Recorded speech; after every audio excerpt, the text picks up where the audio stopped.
Iluwagan natin itong crankshaft pulley niya.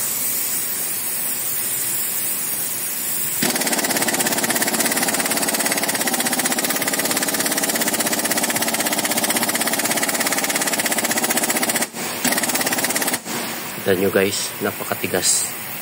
Hindi kaya ng impact rinse natin. Pag mga ganito guys, mayroon tayong pangalawang step. May ibang paraan tayo dito para matanggal natin itong napakatigas na crankshaft bolt. Tatanggalin natin yung drive belt, papalitan natin siya ng ibang drive belt. Papakita ko sa inyo kung paano. Hindi siya kaya ng natin, ng baril. Dahil napakahigpit nito. Mayroon tayong dalawang klaseng belt dito. Ito yung gagamitin natin, pang-lock natin dito sa pulley. Papakita ko sa inyo kung paano.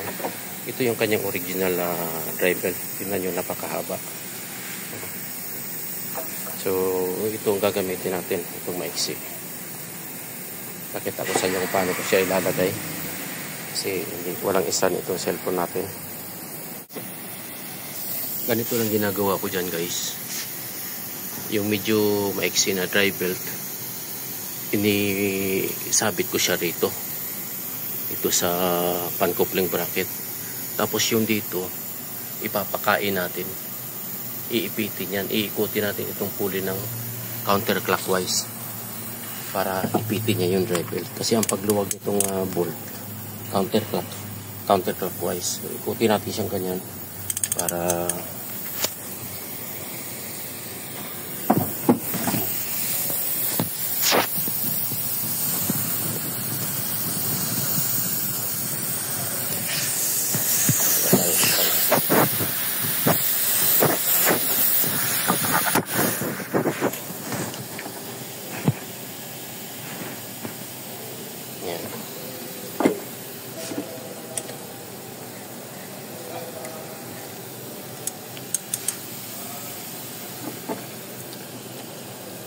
mahaba siya.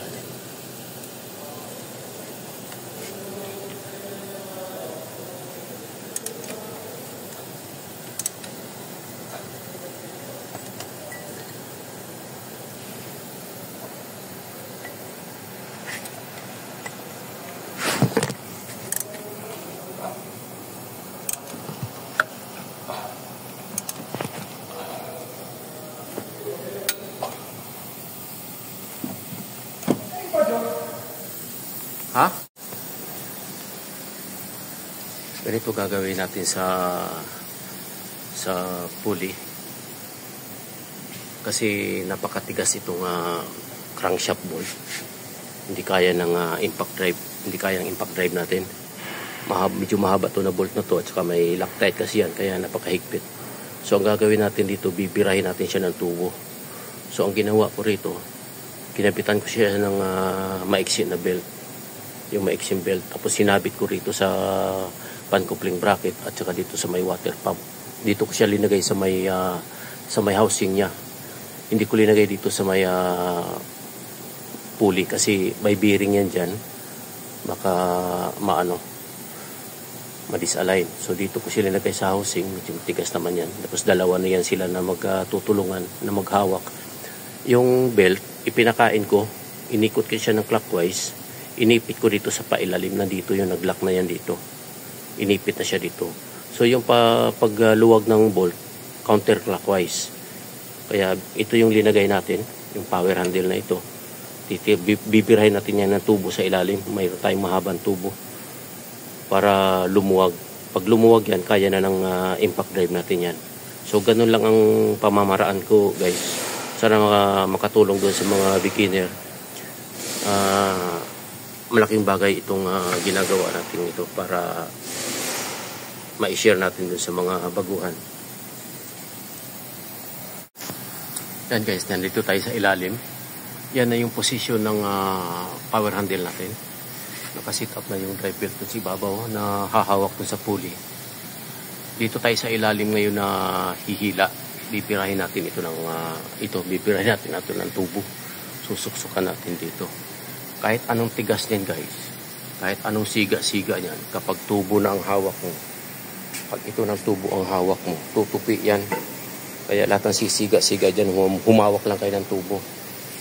Tatakbo yan. Ito, patigas-tigas, pasiga-siga to. Lalambot to mamaya pag binira ko to ng tubo. O, ayan. Sinuksukan ko na siya ng tubo. Ayan, mahaba yan. Para may persa. Ay, tingnan natin yung tigas mo kung hindi ka lalambot. Ayan na guys. Kanina ito, dito ang posisyon. Ayan, nahulog pa yung oil cooler. Ito, doon ang posisyon niya. Ngayon nandito na. So, malambot na yan. Tingnan nyo. Oh, yan. Oh, malambot na. Oh, ganyan lang guys. Dry belt ang humawak para maluwagan natin yung bolt gamit yung tubo.